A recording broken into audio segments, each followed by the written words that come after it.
Hey everybody in Serial Killer Country. My name is Brittany Ransom. And my name is Brian Joyner. And this is When Killers Get Caught, a podcast devoted to deep dives into the lives and psyches of the killers we love to learn about. Each week we'll discuss something new and interesting in the serial killer world. Then we'll discuss one well-known or lesser-known killer and go deep into their childhood, lives, methodology, and most importantly, how they got caught. And then, because most serial killer fans love to get a little spooked, Brian will lead us down the road of the paranormal or just something that he found to be particularly creepy this week. This week, though, actually, this is based off of what I would say is a raging debate on the TikTok podcast. And it is the fact that people are sexually attracted to serial killers. Every single video that I have that mentions Ted Bundy, Dahmer, Richard Ramirez. Oh, Night Stalker, yes.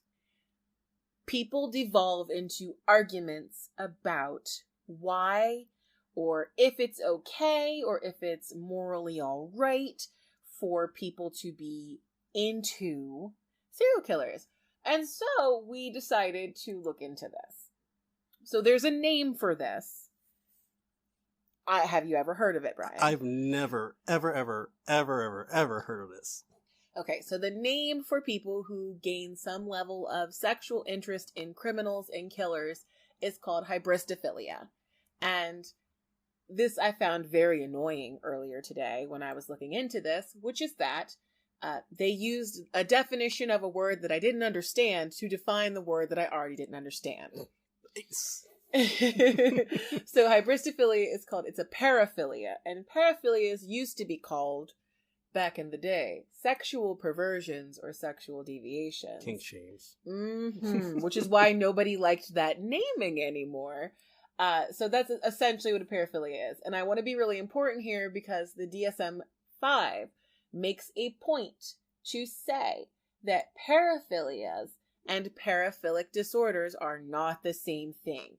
So just because you happen to find Ted Bundy cute, or you want to send a little, pen pal letter to a serial killer does not mean there is actually anything wrong with you. But it is a sexual urge that people don't have control over. And they do find that people can't change this thing about themselves. So that just explains that part. But it also covers people who are into cheaters, which... Oh! Yes! But like people who know that the other person is cheating and are specifically sexually into them because they are cheaters. So it covers people who, cheaters, liars, known, people who've committed infidelities, crime, such as arsonists and murderers. So when you say cheaters, now are they attracted to people who are cheating with them, or they're cheating, or just people cheating, period? Maybe it's that phenomena, and guys always go, girls only like bad guys. I'm like, maybe these are the girls they're talking about. I don't think so. They like the guy who they know is a cheater. Can we not go for that guy? It's not my personal thing. Or a person. Not my personal thing, but maybe this is part of it. They also use the term committing an outrage, being with a partner known to have committed an outrage, which apparently derives from the word hubris and philo. So in popular culture, they're referring to this as Bonnie and Clyde syndrome. So essentially wanting to date someone who is dangerous in some way to you. I personally can't. Or to themselves, yeah. Or just to society. Right. Now, when you said committing an outrage, all I can think of is, are these people still attracted to Jem? Because Jem was truly, truly outrageous. Oh my goodness, this is a reference that I don't fully understand. What, Jem? I feel like I only know what you're talking about because many of my friends on Facebook talk about this all the time. Okay. They know. Someone listening will understand what you're talking about. But yeah, so this is related to high-profile criminals, particularly those who've committed atrocities, crimes. They receive constant fan mail in prison. It is often amorous and sexual, and they think it's because of this phenomena. And some of these admirers go on to marry their prison affections. In fact, I had a friend of a friend who multiple times started talking to men in the local prisons, and she ended up dating a former hitman. Ooh. We thought this was a really bad decision, and we tried to dissuade her from it because she also ended up having to take herself and her children to the local women's shelter to hide from him because he was a hitman. Right. Obviously, he's professional. He knows what he's doing. If he wants to murk you, he's going to get you. Now, there have been some discussions, and like I said, this is a very controversial subject, so please don't get mad at me, people, in the comments. But the causes that they've said is that sometimes it's low self-esteem, a lack of self-worth, a lack of a father figure, because many women seem to have this issue. Some believing that they can change a man who is cruel as a serial killer. Others that see the little boy inside of the killer and seek to nurture him. A hope that they can share in his spotlight. And then there's the notion of, and this is a direct quote, the perfect boyfriend. She knows where he is at all times, and she knows he's thinking about her. While she can claim that someone loves her, she does not have to endure the day-to-day issues involved in most relationships. There's no laundry to do, no cooking for him, and no accountability to him. She can keep the fantasy charged up for a long time. And recently, when I was reading about Richard Ramirez for the quotes section, the quote series I've been doing on TikTok, he mentioned, actually, I didn't include this in the video, but he talked about how he made a point to only specifically talk about the love things and not talk about like prison realities and things of that nature. But he was fully aware that he was engaging these women in a weird fantasy and giving them that fantasy via letters. He knew what he was doing. But yeah, this is just, some people think it's apparently evolutionary psychology. Serial killers are alpha males. I say that in quotations, alpha males, because what does that even mean? And the notion between even alpha males is that those are supposed to be men who are good at protecting women and their offspring. But I'm like, how can you protect me as a woman if you like to kill women? I don't understand how that works. Yeah, like, eventually you're going to either try to go for me or you're going to end up back in jail and you're not going to be able to protect me anyway. So some of the examples that we have for really high-profile examples of hybristophilia would be the large number of women who flocked to Ted Bundy after his arrest. In fact, when he was defending himself in trial, hordes of women showed up to watch him in the courtroom each day. He received hundreds of love letters while he was incarcerated. He married a woman named Carolyn Boone, who he met while he was working in Washington. He proposed to her in the middle of proceedings while Boone was on the witness stand. And how in the world she made it through the voir dire process, which, sorry, I was raised by lawyers, so I use lawyer words sometimes. But that's the jury selection process. How in the world they didn't say, do you already know this man? Have you previously had sex with him? Oh my God. Because I feel like that would be a question that you need to answer before you're on the jury. Like, they didn't even think. But he proposed to her while she was on his jury. And supposedly she said she gave birth to a child that's probably Ted Bundy's. So, they didn't even... So... Here I go. I said this wasn't going to be a super funny podcast, but there we go. Talk about weirdness. Oh, wait. Okay, so... Not just to single out the guys, or the women who are interested in the guy serial killers. You got to mention Jodi Arias as well, because during her case, or, just her trial, whatever, a lot of guys, I don't know if you know anything about... No. Okay. You see my face. I'm very unaware of this. Yes. She I think she's still, this didn't happen too long ago. I'm not, don't quote me on this. I don't know all that much. I just know of the name. But she's an attractive person. And. Oh, do you think this is like with those, like, remember that guy who had the tear on his face and like the light eyes? and how they called him like the hot like criminal. He got a modeling contract after his mugshot went viral. Think, yes.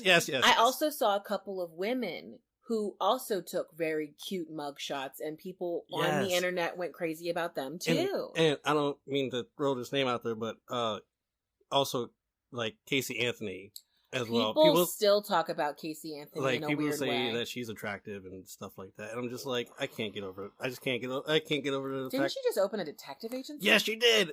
Yes, she you did. told me that. I did. In freaking Florida. Honestly, that feels very OJ to me. That feels very like, I didn't do it, but if I did it, here's how I would have done it. Yeah, but Casey Anthony, like, listen, I didn't kill my child. But let me tell you how to find people who may have killed their children. Right, how weird. But either way, you also have Charles Manson groupies. Oh yeah, who are still huge. Oh, of course. And also there were a couple of terrorists who also experienced this, which is do you remember the Boston bombing? Uh-huh. The younger brother who didn't get killed by police? Yeah. Yes. And do you remember how Rolling Stones had that Spread magazine and he was like laid out all sexily on a bed? Yeah, people were also very into him too. See, this is what we try not to do for this podcast. It was really weird. Yeah. We try not to sexualize or I'm really not trying to get you to really want to be with any of the people I'm talking about. Please don't. I mean, if that's your thing, I'm not going to kink shame you. Definitely not. But like, that's not what we're about. So it's not. Well, that's what we wanted to talk about today. That was our relative, the thing that was really relative this week. Like I said, I got so many messages on TikTok about this, and people were very upset. This is so disrespectful that people keep saying these men are attractive. And all I can tell you here to anyone who's listening who has an issue with this is that apparently this is something that these people can't control. It's kind of like people who are into feet. It's just something they're into. Something that's disgusting. I mean, no kink shaming, but feet are disgusting. I'm sorry. You were totally kink shaming. That I will kink shame feet. I don't care. Feet lovers, go away. Go away. I'm sorry if I just lost some listeners, but damn.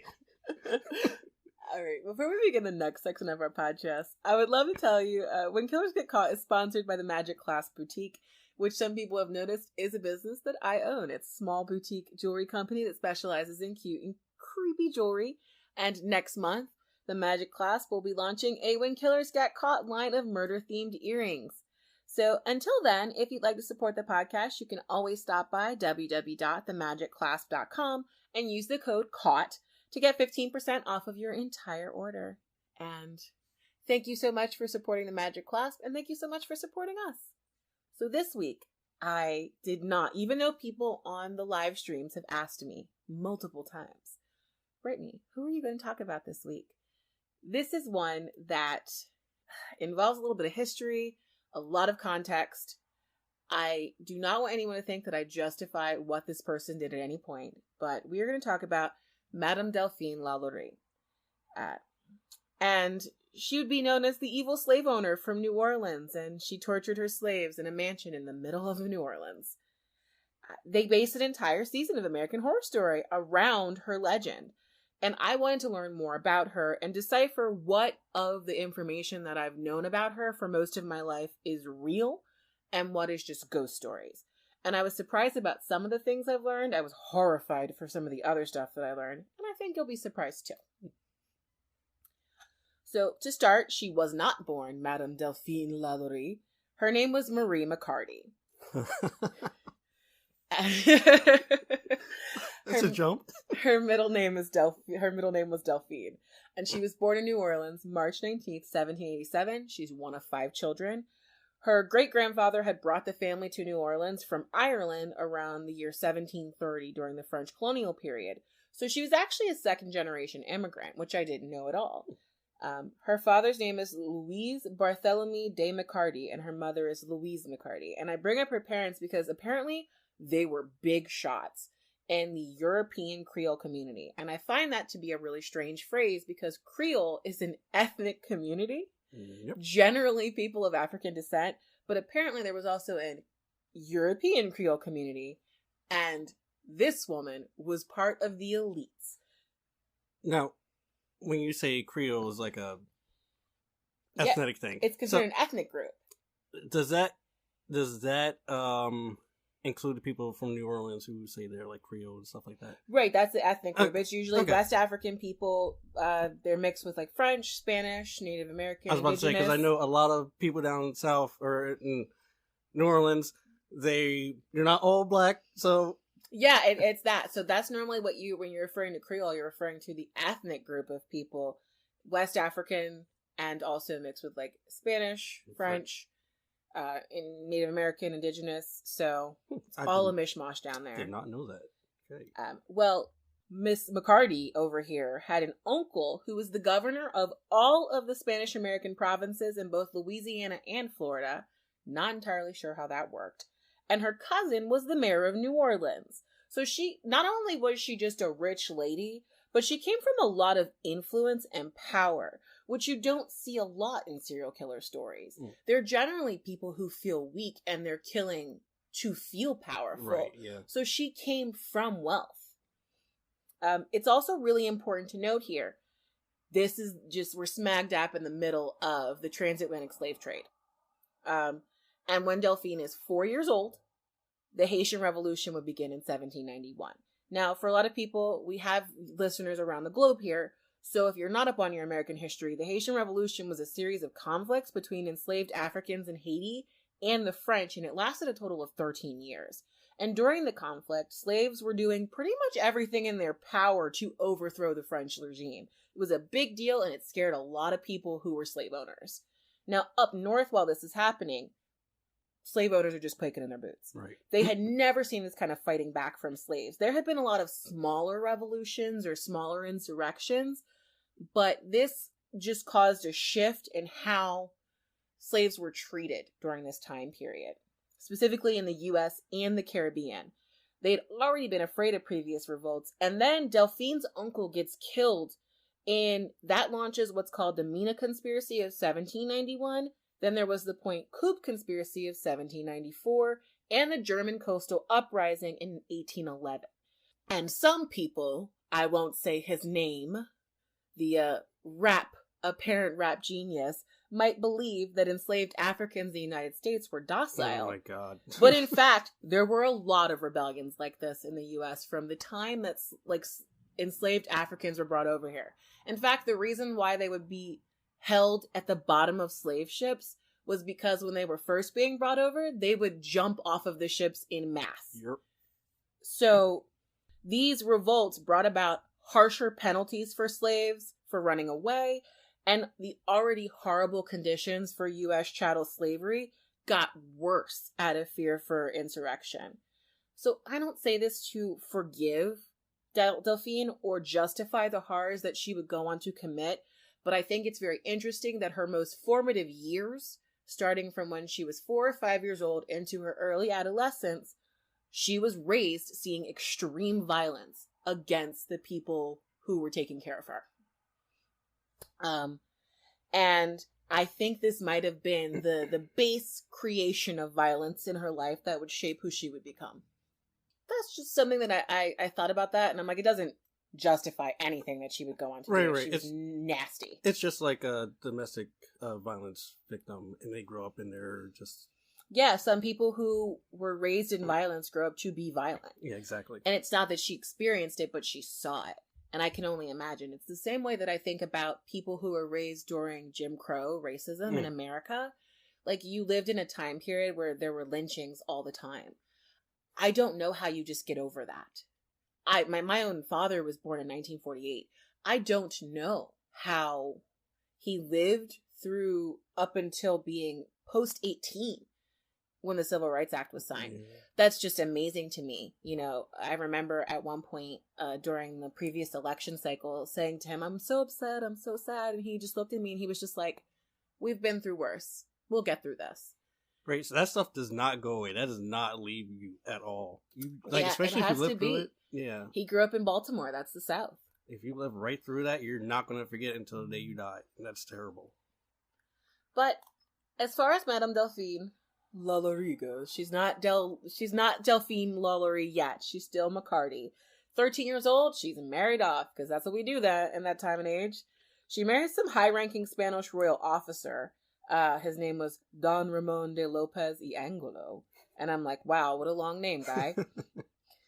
Louisiana was still a Spanish colony, so they had a bunch of essentially Spanish officers. Right. 4 years later, they're on the way to Madrid because he needs to go back to Madrid for apparently a really important meeting, and he dies. She's pregnant, and she doesn't know what to do, so she just comes back to New Orleans. 4 years after that, she marries a local banker named Jean Blanc. That's 1808. They have 4 children, but he also dies 8 years later.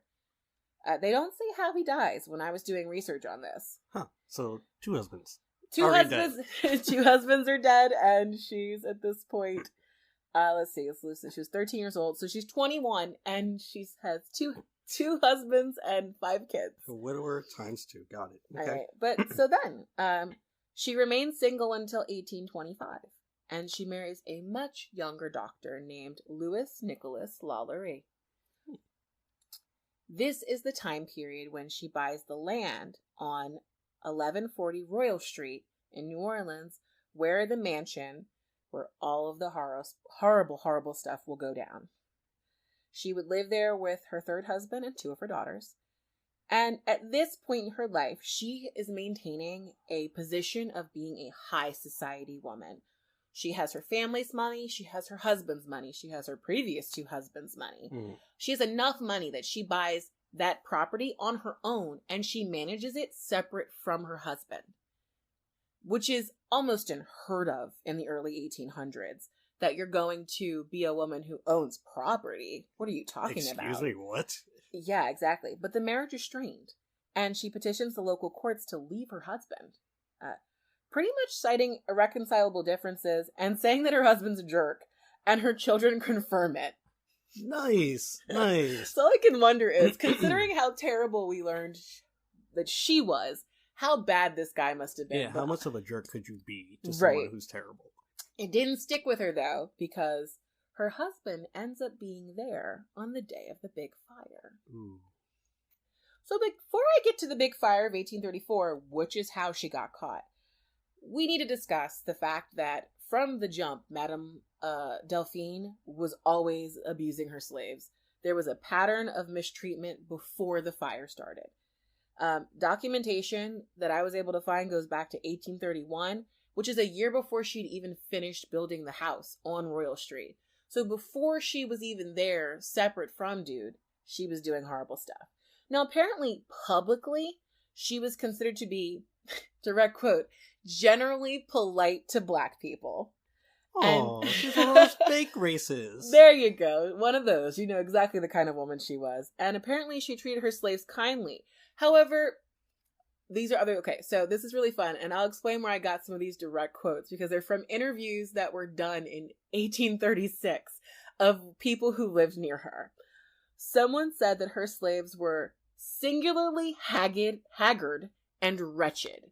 So, despite the fact that this woman was very affluent, her slaves did not look affluent. They did not wear good garments or look any different than, say, a plantation slave. Right. Which was very odd to the people around her, enough that they thought to mention it to an interviewer years later. Right. So you're rich, you're dressing nice, and how come your slaves aren't dressing that nice? How come the people who work for you also don't? Well, it's hard work. I know. Work my ass. Work, yeah. Stop. I can't use that word. It's not really work, but anyway. Apparently, so I found funeral records that went back to 1830.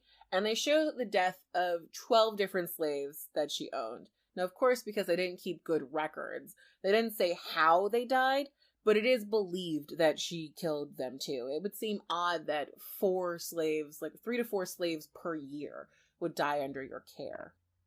Like, what are you doing to make their lives so awful? Right, yeah. And rumors had already started that she was doing things. Enough so that she would free one of her slaves in an attempt to save face.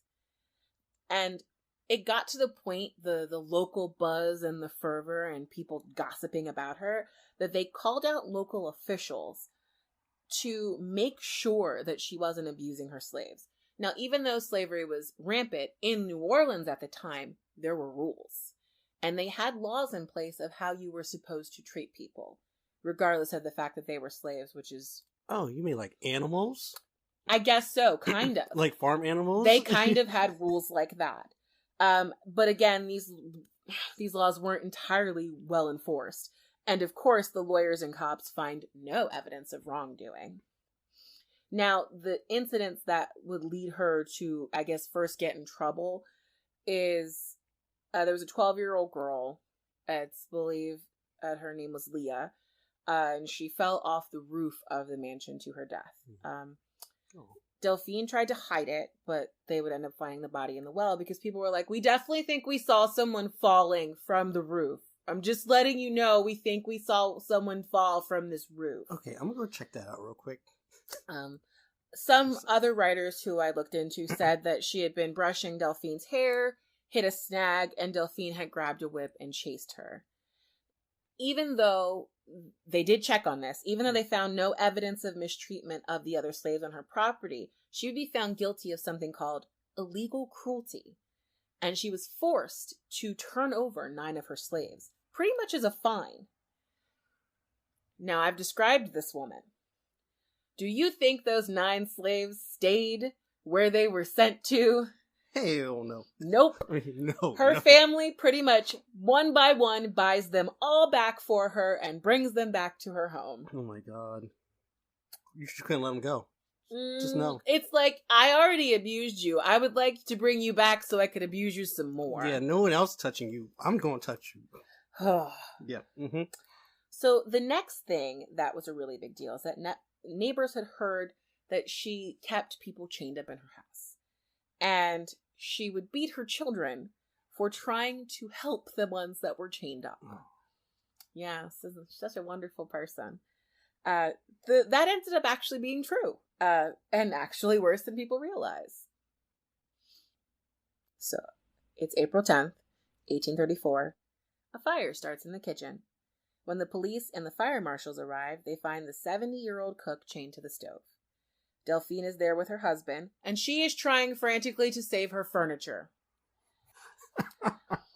That's not funny. It's not funny. It's horrible. It's terrible. It's ridiculous. Oh my god. So you're going to save your furniture and not people and nobody else. Just you know. Here's worse. The cook says she was attempting to kill herself because she knew she would be punished and slaves taken to the upstairs room never come back. Well, that piques the interest of the police. Now, according to a local newspaper, the New Orleans Bee, bystanders had kind of forced their way into the mansion to check and make sure that the slave quarters had been evacuated. Delphine refuses to give them the key, and the neighbors break down the doors. They evacuate her slaves, who she was going to let burn alive in a locked room. This is upstairs? No, we haven't even gone upstairs yet. Oh, this is somewhere else. The slave quarters are on the first floor. Okay. But it gets worse. It actually gets awful. The cook leads them upstairs and is like, this is where people go to die. Is that a quote? It's not a direct quote, but it's pretty much what she said. They like break the cook, who, I mean, bless this woman. She tried to like burn herself to save other people. Right, yeah. They walk into the attic. There is a stench of death from bodies that are still alive. This was Madame Delphine's torture room. They find 7 people, horribly mutilated, spiked collars so they can't move. Some of them still alive, eyes gouged out, mouths sewn shut. One was suspended by the neck. The arms had been pulled until they were broken. Oh. Of the slaves who were alive and not catatonic from torture, they were able to tell police that they had been there for months and that she would hang them as punishment for not doing what she wanted. There was a judge who entered the slave quarters and saw a woman who had no arms and there were figures cut into her skin.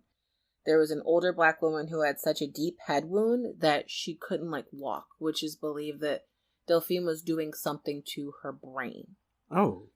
Wow. They were all, like, the ones that were alive, they were bound in horrible restrictive positions, and some had been whipped to such an extreme that I saw multiple books use the term flayed. Yeah. The best word. So the judge who went up there and saw some of that stuff is like, what the hell? And he talks to Delphine's husband, who's also there. And the husband responds, this is a direct quote, and it just explains the audacity of this man. He says, some people had better stay at home rather than come to others' houses and to dictate laws and meddle in other people's business. Which I would say is quite a fancy way to tell a judge to mind your business. I just, folks had the audacity, even in 1834. He had, oh my God, I want to, never mind. Just, what? What? Yes, that's a direct quote from the dude. But here's the thing. So, all the people who broke in, not all of them saw everything that was happening, but some of them did. And word spread, and it spread fast, that the LaLauries, like, something horrible happened in this house, right? So, an angry mob appears at the house, and they destroy everything, absolutely everything they can get their hands on.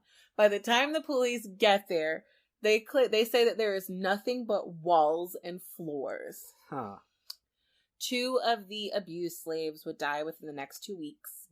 The others that are stable enough were put in the local jail because they didn't know what to do with them. Let them go? I know. And people were actually allowed to come see them. In fact, within just a few days, 4,000 people had stopped by. And this is also a direct quote, to convince them of their suffering. Mother... Or in my book, to watch the carnage. These people stopped by to look at the horrible stuff and probably feel better about themselves. I wouldn't do that to my slaves. I'm gonna smack somebody. That sort of thing. The town also digs up the yard, finds 2 bodies in various states of decomposition. One of them is definitely the little girl. Mm-hmm. Now, during the riot, Delphine dips from town. Her and her husband hop on a boat heading to Mobile, Alabama. From there, she takes another boat and ends up in Paris. Now, for the next few years, this is the one that really, like, this, all the other stuff she did was horrible, horrible, horrible. Next few years, the property is half burned and ripped up. And people in the area just call it the haunted house because they would hear weird sounds and screaming and banging all hours of the night and the day. Well, in 1838, this guy named Pierre Trastor buys it and begins rebuilding the house to what it actually would look like today if you go to New Orleans. When they are ripping up the wooden floorboards, they find bodies. It would appear that Madame Delphine also stored living slaves under the floorboards in her kill room. And so some of the sounds that people were hearing were not ghosts. They were people who were trapped. Oh my God. And were starving. So that's just another thing that we have learned about this terrible, awful horror woman. Wow. Horrible woman. The house itself will be used as a high school briefly, then a music conservatory, an apartment building, a furniture store, luxury apartments. I could not imagine being in luxury apartments. I saw an interview from a woman on it was a ghost show, saying that she lived there when they were apartments, and apparently it was a horrible time the entire time she lived there, which makes sense to me because why would you want to live in this sort of a location? Yeah. It's a beautiful building. I've looked at many pictures of it, but like such terrible stuff happened there. But I try not to live anywhere that stuff like that happens. But a fun fact, Nicolas Cage apparently owned this place for 2 years. Oh. Until he had all those tax problems, and then it was sold off. So it is privately owned right now. You cannot visit it. The most you can do is stop on Royal Street and look. As for Delphine, she was exiled in Paris, and apparently insisted that she wanted to come back. For years. That's okay. You can stay where you're at. Her kids and other relatives had to convince her that it was not in her best interest to stay in Paris. She would die in 1849 at the age of 62 years old. There was apparently a rumor that she died from a boar attack, but we're not that lucky. It was probably just natural causes. A few decades back, people actually found a gravestone with her name in a local cemetery.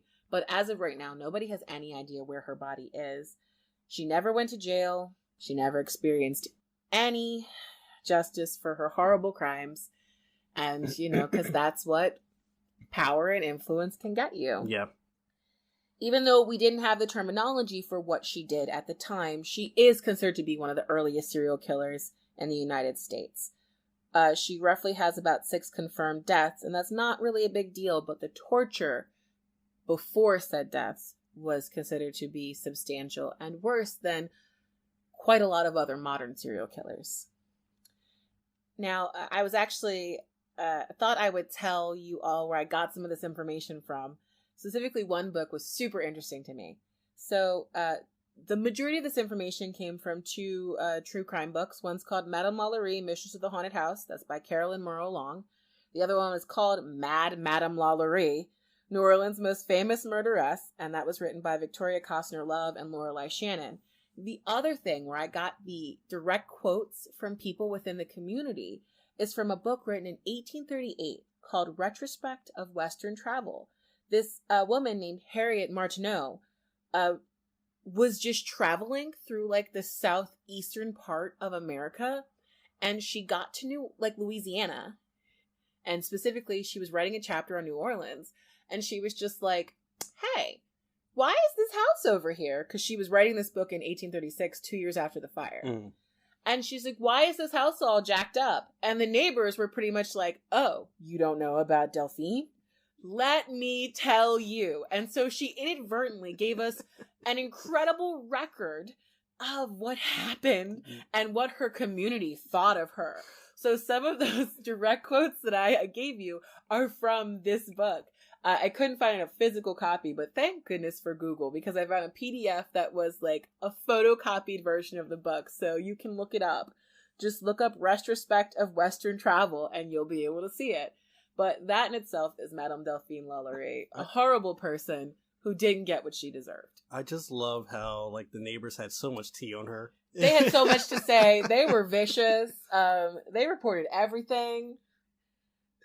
Oh, goodness. So much more mindful than current people. Yeah. Now when someone finds out there's a serial killer, they're like, he was such a nice guy. What are you talking about? These people were like, oh no, she was the worst. Did you hear about this? And the fact that when I think of her, I always go back to a freaking American Horror Story, of course. And I'm always like, so she didn't get her slave, didn't kill her, nothing like that. Unfortunately, there was no incredible voodoo queen named Angela Bassett who could put her in a grave and curse her with living forever. Yeah. Unfortunately. Sad. So sad. I wish. American Horror Story gave her the end that she deserved. Yes, there you go. That's the end she deserved. To be tortured for eternity. Absolutely. Ever and ever.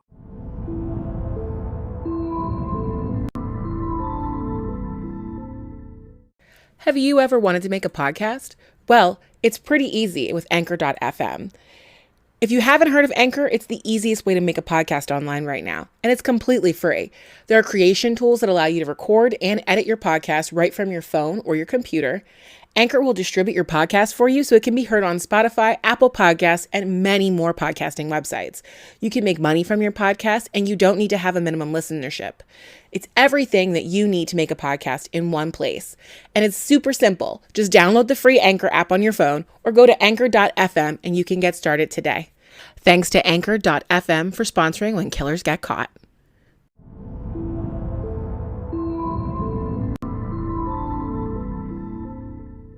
But yeah. Okay. Awesome. All right. Well, now that we're done with that awesome story, we're going to move on to my story this week. I'm very excited. And I'll be covering The Hands That Resist Him haunted painting. Oh, that look on your face. A haunted painting? A haunted painting. I am interested. I love haunted items. A supposed haunted painting. No, I love haunted items. Okay, well, before I get into the story, let me, Oh, can I see it? Yes, I'm gonna show you a picture of it. Yes! Okay, so I'm gonna show you a picture of it. When I first saw this picture, it gave me chills. Oh, like, no. I like, when it's nighttime right now. Are you gonna spook me before bed? Probably. So, like, I have a problem with, was it the Uncanny Valley stuff? Me too. It gives me nightmares. I don't like mannequins. Like, it's not mannequins for me. It's like, so I've mentioned this before, but it's like, composite drawings from, like, police sketch artists. Oh, yeah. Those things. How did you feel about Samuel Little's drawings then?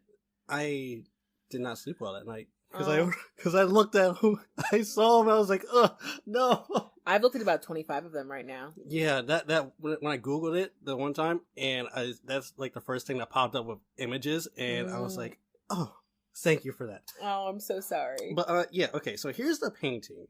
Okay. Oh, what in the world? It's a little girl. It looks like she's holding like a can. Oh, but she's a doll. She's not real. You can definitely tell she's a doll. She has little marks on her arms for the bending part, and her eyes are all black. But then there's also, are those hands in the background? They are hands. And there's a little boy. Yes. And he looks unhappy. I mean, I would be unhappy in this situation as well. The hands resist him. Why? Why would you draw this? What was the motivation? Let me get to that. Ooh, oh, thank you. I'm here for it. All right, fantastic. Okay, this painting was created by the artist Bill Stoneham in 1972. It depicts a young boy and a life-size type of female doll, who is holding a piece of herself, which it looks like a battery pack or a battery cell. So that thing she's holding in her hands, it's like a battery pack, and you see the wires coming out of it. Tells you how much of a criminal I am. I thought it was a can of spray paint. I was like, why is this girl holding a can of spray paint? Did they do that in the 70s? Probably. Yeah, maybe. I don't know. And they are standing in front of a glass door with disembodied hands behind it. That's the worst part. Now, when I first saw this painting, I only saw the one hand that was behind the boy. I saw at least 2 or 3 in the picture you just showed me. So when I looked at the picture, like in a bigger scale, there are more hands. There are more hands than like 2 or 3. I didn't count, but there are a lot more than 2 or 3. Were you afraid to count? I just didn't want to look at it all like that because I don't like that picture. I don't like that painting at all. Got you. But yeah, that was just no. That was just a no for me. Okay. This painting is rumored to be haunted. The boy and the girl appear to move around and even leave the painting at night. Not something you want to hang in your no? No, not in here? No, you want no? You sure? I'm gonna tell you about an experience I had another time, maybe not on the radio, but that reminds me of something. Ooh, never mind. Let's get back to this story. We'll talk about this later. Maybe some other time. Don't mind me, just trauma. Okay. So the little boy in the painting's actually the artist when he was a young boy. He modeled it off of a photograph of himself from childhood. He was 4 years old. The doorway is a representation of the dividing line between the world of fantasy and possibilities and the world of our world, I guess, the world of fact and things. The doll is a guide that escorts the boy through life. The hands represent alternative lives or possibilities his life may have taken or could have taken, like different routes he could have taken in life, and but he can't see them. He can't see the hands. The boy is either looking towards the future, or us as a viewer, or looking into the past. Okay. Stoneham was also inspired by a poem that was written by his wife. Oh God. Yeah. His first wife, Roanne Ponseti. Okay. He even chose to name the painting based off of the poem. Okay. The poem was about Stoneham and how he was adopted and he never knew his biological siblings. So, I have the poem. Would you like me to? Let's do it. I just happened to, it's something I saw and I was like, this would be nice to add. Okay, ready? Mm-hmm. He is of the seeing visions, His strokes reveal them. In a rush of color, of madness, of mystics. In his head is the highest center. It must confront its enemy. The hands resist him, like the secret of his birth. His presence is the sanctum heartbeat, felt in darkness and in passion. Its sound, the sole gift to the silence, to that silence. Okay. So yeah, that's the poem his wife wrote about him. Interesting. Yes. So Stoneham displayed the painting at a one-man show in Fane Garden Gallery, in the Fane Garden Gallery in Beverly Hills, Los Angeles. Okay. In the early 1970s. Sorry, this is like right after he painted it, so he put it right in the gallery. Okay. So a man named John Marley bought the painting. Now, I didn't look too far into this, but John Marley, he apparently played in The Godfather. Oh, okay. So he had a little bit of money. Yeah, I honestly forget what character he played, but that's a little history, celebrity stuff for you. Before the painting was sold, an art critic who reviewed the painting died within the year. Ooh. And the owner of the art gallery also died within the year. John Marley died in 1984 after open heart surgery. He had sold a painting before he died, but to who it went to? No one knows. Okay, so then... We're getting that part. Somebody had to know. It had to come back somewhere. It had to go somewhere, right? Yeah. So an elderly couple later on would find a painting behind an abandoned brewery. It was a brewery that was turned into a gallery. Okay. And so maybe someone was trying to get rid of it after some experience. Yeah, so what they said was like a picker found it behind like the abandoned building. And but I mean, this wasn't a piece of art that was owned by like a rather wealthy person. Like, and then he must have sold it to a gallery, and then the gallery must have gone out of business or whatever. Maybe. Okay. Do galleries make money? Yeah. Okay.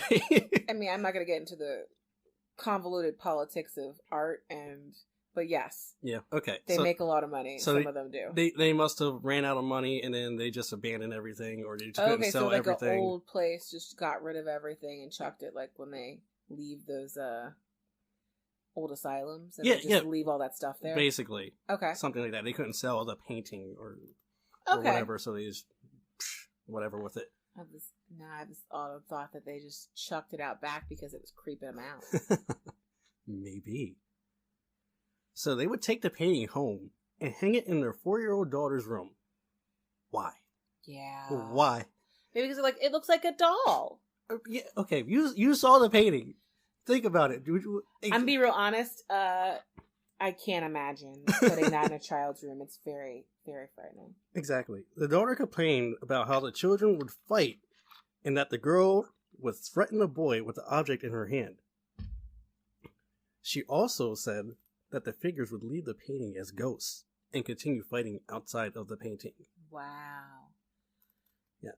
So hearing these claims from the daughter, the parents set up a motion-activated camera in the daughter's room that was facing the painting. Come on now. Did they catch something? Anything? Don't laugh at me. I just got real excited. I know you did. That was a fantastic face. I loved it. So for 3 days and 3 nights, they kept the camera rolling. At the end of the 3 days and 3 nights, they took the footage and the pictures out of the camera and looked at them. So here's what they saw in the footage. So the painting seemed to take on a life of its own. No way. The colors would change, and the object in the doll girl's hand changed from a battery cell to something that resembled a gun.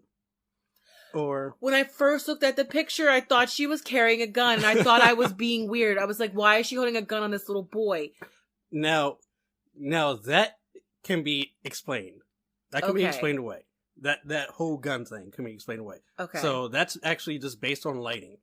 So if you look at the painting in a certain way... so it was like when you first showed it to me, I saw gun, and then I looked closer and it wasn't there. Exactly. Okay.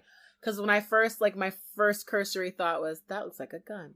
So imagine them viewing this painting at night. Right. And it's in dark lighting. Yep. In a dark bedroom. Why didn't they move this out of this child's room while they were doing this? Oh my God. Poor baby. Exactly. Poor baby. So the boy seemingly tried to exit the painting under the threat of the girl. So they could see that the boy was trying to leave the painting because of the doll holding the gun. Oh. So, yeah, that's a thing. It's a stick-up. I could not find any pictures. That would be beautiful. I could not find pictures. I was looking around, I was like, because I was going through my sources, I was like, okay, one of you guys has got to have pictures in here. Nothing. No pictures.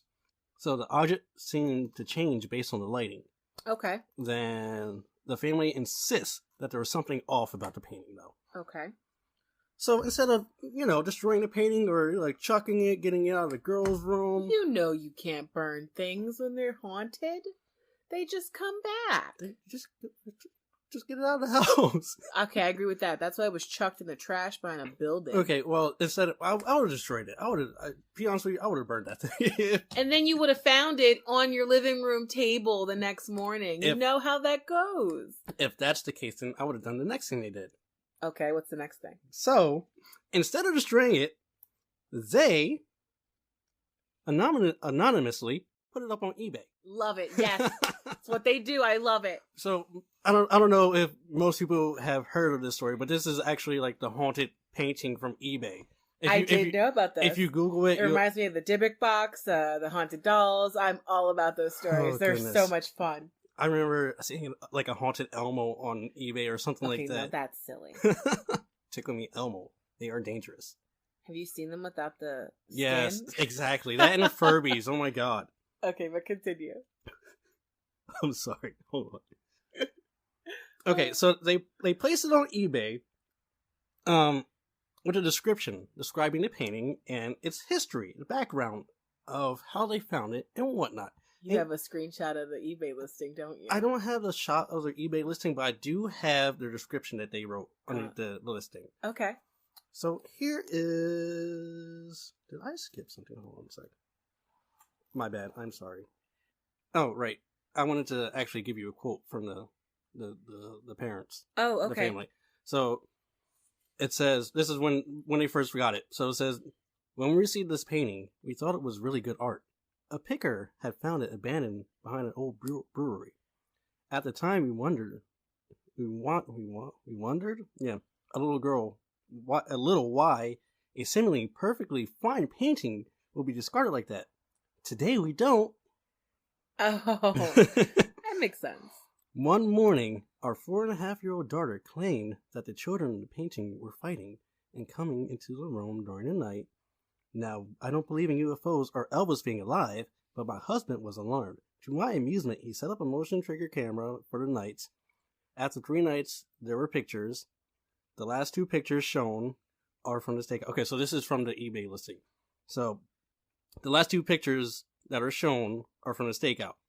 After seeing the boy seemingly exiting the painting under threat, we decided the painting has to go. Please judge for yourself. Before you do, please read the following warning and disclaimer. Okay, so here's my interesting thought on this, right? Mm-hmm. A motion trigger camera would still be triggered by something, even if the thing that they saw in the picture was a trick of the light. What in the world was moving? Maybe the daughter was tossing and turning in her sleep? Did they put it that close to her bed? I'm not sure. These horrible parents. This should not have been anywhere near this child. Oh my God, why didn't I think of this when I was reading this story? What? About the motion trigger camera. That's just my thought process. Stuff? Why would it go off if nothing was moving? But then my thought process is, what is moving? Because I'm imagining it's facing probably pretty closely a wall. Yeah, a wall. It had to been like near a wall by a window, so it would catch her. Like some kind of moonlight or something. Yeah, or something going dark, by, or they have it flash in the middle of the night, which is horrible for the child trying to sleep. I really hope they let this girl move out of her room while they were doing this. I doubt it. I just keep thinking about this poor baby. Poor baby. Okay. Okay, so what happens? Who picks it up after eBay? I'm reading the disclaimer, the warning. Oh, there's a warning. There's a warning with this painting. Okay, I'm here. Okay. Warning. Do not bid on this painting if you are susceptible to stress-related disease, or if you are faint of heart or unfamiliar with supernatural events. By bidding on this painting, you agree to release your owners. I'm sorry. You agree to release the owners of all liability in relation to the sales or any events happening after the sale that might be contributed to this painting. Okay. This painting may or may not possess supernatural powers that can impact or change your life. However, by bidding, you agree to exclusively bid on the value of the artwork. With this regard to the two last photos featured in this auction, and hold the owners harmless in regard to them and their impact, expressed or implied. Now that we got that out of the way, one question to you eBayers. We want our house to be blessed after the painting is gone. Does anybody know who is qualified to do that? The size of the painting is 24 by 36 inches. Oh, geez, it's huge. Yeah, it's pretty big. So it is rather large. As I've had several questions, here are the following answers. There was no odor left behind in the room. There were no voices or the smell of gunpowder. No food. I'm guessing it says no footprints, but I'm pretty sure it says no footprints. Okay, gotcha. No footprints or strange fluids on the wall. Okay. To deter questions in this direction, there are no... Oh, okay. So this last part, they added before the auction ended. So okay. To deter questions in this direction, there are no ghosts in this world. No supernatural powers. This is just a painting. And most of these things have an explanation. And this... that was something a lawyer told them that. Yeah. 100%. Yes. And this is absolutely not a haunted painting. This is ridiculous. I know we listed it as a haunting painting, but it's not a haunted painting. Yeah. That was it probably got like viral in the old days, like 1 million people saw it. Hey. That's the difference between viral then and viral now. But it was probably went crazy on the internet, and someone reached out and was like, yeah, you might want to cover your ass. Yep. Just in case. In this case, probably a fluke light effect. I encourage you to bid on the artwork and consider the last two photographs as pure entertainment. And please do not take them into consideration when bidding, we think it is a good idea to bless any house. We still welcome input in that procedure.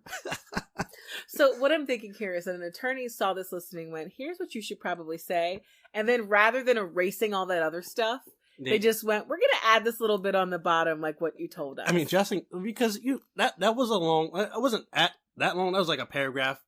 But come on, who's going to read all of that information? Nobody's going to read all of that. Well, it's so silly because it's also not something that you can force. You can't, you know what I mean? There's no, eBay is not like a legal situation here. This is true. Try to get something back on eBay. Try to get your money back for something on eBay. I bet you can't. Well, this is like those situations where people post on Facebook, this is a private page. Anything that I post on here 100% belongs to me, blah, blah, blah, blah. You know, those little things that people repeat, and you like boomers will, older people who aren't necessarily tech savvy will repeat it. They even one of my friends who's in her 30s too, posted something like that on Instagram, and I was like, that is not at all how that works. Technically, you are the owner of that artwork, but fair use is a thing. And someone can take your picture, remix it, and it belongs to them now. So if you don't steal it. Yeah, if you don't, the gray line here when it comes to who owns what is all over the place, especially in 2021. So they will definitely just yank your stuff because the internet is for I don't everybody. think what they wrote probably protected them from anything. Mm-mm. So, like I mentioned in the description, they included pictures that the motion camera caught. Mm-hmm. More than 30,000 people viewed the listing. How many bid? I wish there was a way to find There was a number. No, I saw the number. I just did not write it down. Aw. I saw the number. I actually might have it still up. But anyway, I'm just going to move past that. But yeah, I think a lot of people bid on that painting. Okay. Do you know how much money they made? Yeah, I do. Okay. So, before the auction ended, some people claimed to experience strange happenings while viewing the listing through the computers. Fun. Yeah. They reported feeling ill, and a few fainted or had unpleasant experiences. They don't mention what kind of unpleasant experiences. It's just okay. They were unpleasant. Children seemed to be the most affected from seeing the painting. Some had vivid nightmares. Some would wake up screaming from the dreams. Others would run away screaming or just freak out. Other people said they felt a touch from an invisible force. Someone tried to print the picture out and had their printer malfunction. Okay. One person claimed they heard an exorcist-type voice accompanying a blast of hot air. So I guess they mean the demon in The Exorcist possessing the little girl. I found it. How much was it? 30 bids. 30 bids. It sold for $1,025. I was getting to that part. I'm sorry. I found the listing. Oh my God, did you? Yeah. I'm sorry. I'm a weird interneter. Look at you. But yeah, 30 people bid on it. Crazy people. What is wrong with y'all? I thought it was like 100 something. So 30 is too many. No, that's not enough. For a haunted painting? Come on now. Another claimed to have a blackout / mind control experience. So I guess the painting took control of their minds and they blacked out from it or something I think like this that. is Look, this is something else. So, like I said, the sellers, they backtracked before the auction ended, and they added the last part about ghosts not existing and not being around stuff. So, like Miss Brittany said, the painting sold for $1,025 to Kim Smith, owner of Perception Gallery in Grand Rapids, Michigan. Okay. That makes sense. An art connoisseur would buy it. Now, Kim reports that, she didn't experience anything creepy with the painting at all, but she did receive emails of prayer and someone quoting Bible scriptures to her. Okay, so creepy person. Yep. Another person sent her email about advice on cleansing her residence of evil. Now, this was a shaman who had actually emailed her on this. I think it was I believe, Native American shaman. Okay. And listen, I appreciate all manner of smudging, especially from someone who's a shaman. Please cleanse my house. Here's the thing. If you do it wrong, you can actually invite things in. So you want to make sure you get the person to do it the right way. Yes. You know what you're doing? Okay, come help me out, please. Absolutely. Someone was like, listen, I'm like, all right, let me see your shaman website. And then we can get going. Oh my God! It's like I bet you people have websites now. I'm sure there's tribal websites where we can get this. It's like that one episode of Aqua Teen Hunger Force. Have you watched? I used to watch that show. Okay, it's when Billy the Shaman or whatever the heck is Billy the Witch Doctor. Okay, probably with that show. So he comes to like resurrect Master Shake. Oh, okay. And unfortunately, Billy is only an entry level witch doctor. So he's a level 1 necromancer. So he can only summon chickens.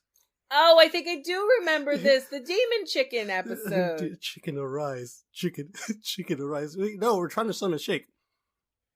Okay, chicken arise. Chicken arise. Okay, so I would not go for a level 1. You just want to make sure this person knows what they're doing. So they were contacted by a shaman? Yes, she was contacted by a shaman about cleansing. Yes. Now, how would people have known who she was? I mean, you had a username on eBay. That I do not know. You think she promoted it? Maybe she's the one who bought it. Since she put it in her gallery, I'm pretty sure she promoted it. Okay, people probably came to see it. Exactly, the big haunted painting from the internet. Yep, exactly. And she also received reports of people being repulsed or made ill, mind control stuff. Once again, from like the eBay listing. Okay, listing, yes. So the gallery finally got in contact with Stoneham. He's still alive. Okay, the guy who owned it? Yes, the artist. Guy who made it? Yes, the artist. Oh, fun. Yeah, he's still alive. So how did he feel about all this craziness? It's funny how they actually got in contact with him, because someone just checked the back of the painting. Obviously, like, if it's an original piece of painting, obviously the artist is going to have it. Yeah, he would have wrote his name on it. Nobody had done this before until it got to this gallery. So that means they left it in the original framing for quite some time. Yeah. Until the new person went to put it in a better frame. Yeah, I'm just like... So, how long has gone by? I mean, it makes sense. I have it's a print up there, but I haven't taken it out of its original framing that my mother gave me. I mean, normally artists, if they're... But sometimes they put people will front. put interesting things in the original frames that they put paintings in. It's true, too. So I would take it out just to be a snoop. But nobody did that until they got it to the gallery. Okay. So he was shocked, of course, by all the stories surrounding the painting. Oh no! So he's like upset. He wasn't upset. He was just surprised that like all these stories, but he wasn't as surprised as you think he would be, because 2 people had died before in his showing. Oh yeah. So did he think he was cursed or something? I think he kind of thought that there was a curse placed on the painting or like something like that. Interesting. So someone saw the original story about the painting and commissioned a sequel of the painting. Oh my goodness. From Stoneham. So this was created in 2004, and it's called Resistance of the Threshold. Resistance of the Threshold. Yes. Okay. So this features the same characters, but they're aged 40 years in the future. Okay. So the boy is actually an old man, he has a beard, and the doll is like kind of robotic now. The face is like popping off and stuff like that. Look at this. No, that's fine. You Google that. Okay, so I'm not too sure about this next part. Okay. But there were 2 more paintings created in this series by Stoneham. Are you looking at it? I do not like this. Oh my goodness. Okay, yeah, the guy is older, but the girl's face is being pulled off by one of the hands. Yeah. This is worse. And there's bees. Big bees. Listen, So, I have an unnatural fear of the Japanese hornets, so that's all I see here. Why? So there's more? there are 2 more. Another one, another sequel, and then a prequel. Okay, I have to just Google Bill Stonehelm then. Yes, he has a website. Stoneham. So on the one source I read, it said that Zach Bagans commissioned.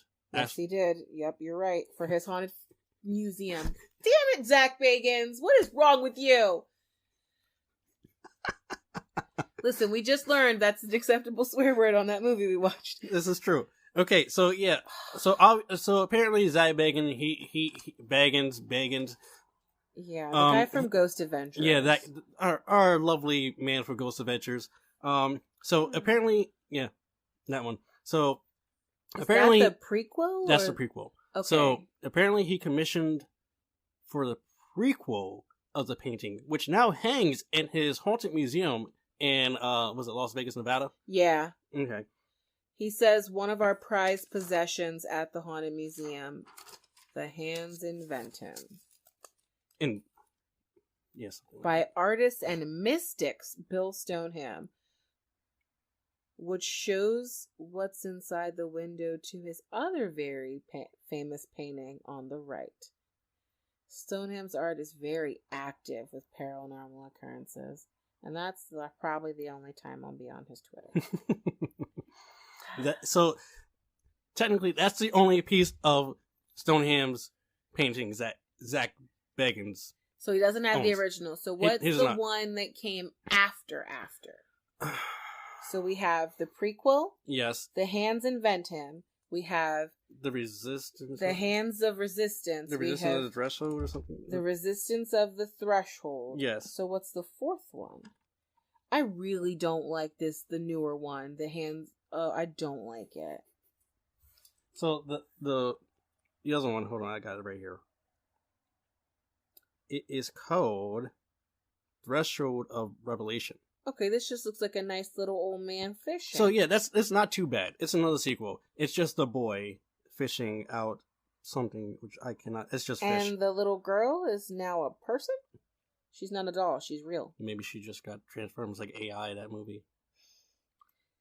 Transferred. There's birds. There's a tree. There's a weird pipe with water in the background. So he's still alive. He's still alive and kicking. Threshold of Revelation was created in 2012, and the prequel, The Hands Invent Him, was created in 2017. Now, The Hands Invent Him is from the perspective behind the glass that the boy and the doll were standing in front of. Yeah, he's in the original painting. Him painting it from behind. Yeah. But what is this? Okay, so I see a hand on a bike. But can we talk about the little person pulling themselves out of the floor and the little like people at the bottom of the screen, little tiny eyes? Those are weird, and also the little Blair Witch dolls hanging from the tree. Oh my goodness. This is just, I'm having a lot of feelings about all of these. It's a lot. It's a lot. It's a lot. I would agree. So where does this end then? Okay. So Stoneham's first impression when hearing about the painting, and the family story was, why'd you put it in a child's room? Thank you. At least Bill knows what's up. Like, why did you do that? At least Bill Stoneham knows what's up. And like, why would you put this This isn't a story for a little girl. No, it's not. So he claimed that he never intended for it to be creepy or unsettling or, okay, scary. The whole eBay thing changed his life, though. It inspired him to start his own webpage. Cool. If anybody wants to look at his artwork, it's called stonehamstudios.com. That's where I got some of this stuff, including the poem that's on there. He began painting again. He was inspired to paint again from all this. Nice. Yes, he got back to work. He's also a radio talk show host in Dallas. Oh, cool, Bill. Maybe you'll listen to us. So if anybody lives in Dallas, the radio station is KDGE FM. He held a haunted painting contest on the radio for the listeners. So the listeners sent in emails about his original painting, and he reported that the entries that they sent in were disturbing. I'm sure. To him. Some were speculating about. He's got some really good creepy art. Yes. So some of the listeners were speculating about like the life of like the boy in the painting, saying that he was like abused or something like that. I guess it was like they were either like fictional stories that they were making based on the painting or something like that, but they were he said they were unsettling. So there was a book written about the hands that resist him. Oh wow. So it's called The Hands That Resist Him. Be careful what you bid for. That's good. And it is a fictional tale. Oh. It's based on a painting. Okay. It's a fictional tale about a serial killer. Oh no. Known as the Life Swapper. Okay. So, and that book is by Darren Kyle O'Neill. I'm strangely interested. So the painting would still, I think the painting is actually still in the Perception Gallery. Okay, Kim's gallery? Yes. Okay. I think they still have the painting there. That's good. I'm happy that nothing bad happened to her. Yes, and I'm not sure about the sequels, but like I said before, Zach has the prequel. In his little tweet, he said that it's one of the most popular things at his gallery, which is wild because he has some wild stuff in there. Doesn't he have like the car from Dr. Kevorkian? I'm not sure. I know he has. I think he has that, or he had it at one point. It might have been there like temporarily because museums swap the stuff out. Well, that was a good spook. Yeah. I'm here for it. There you go. Got chills. Hopefully everybody else liked that. And that is The Hands That Resist Him haunted painting. Yeah. Well, all I can say is I think we had a good time this evening. We learned about a horrible human being. Yes. We talked about people who can't help being aroused by people that are murderers. And then we learned about a really creepy painting. Yeah. And I would just like to say thanks to all sponsors, specifically to myself. I don't know how to like frame that. Let me but just toot my own horn real quick. Toot. Like I said, if you would like to support the podcast, my jewelry business is www.themagicclasp.com, and it definitely benefits us if you go and find something you like there that's cute or creepy. And a month from now, there's going to be a bunch of knives, guns, all forms of things that people kill other people with. I am making them into earrings right now, so I hope that you'll like that. That'll be our first like branded product. Oh, we got merch now. Oh my god. You can start saying merch. Oh. We're going to say like, comment, and subscribe next Oh too. my god. Hit that bell. No, thank you. But if you are someone who follows the podcast, that's Caught Podcast. If you follow the podcast when killers get caught on any of the sites that they are on right now, thank you so much. If you follow me on TikTok at Caught Podcast, thank you also so much. And you can also follow Brian on Creeps with Brian, also on TikTok. If you want to. Everyone, thank you so much. You have a good night. Bye.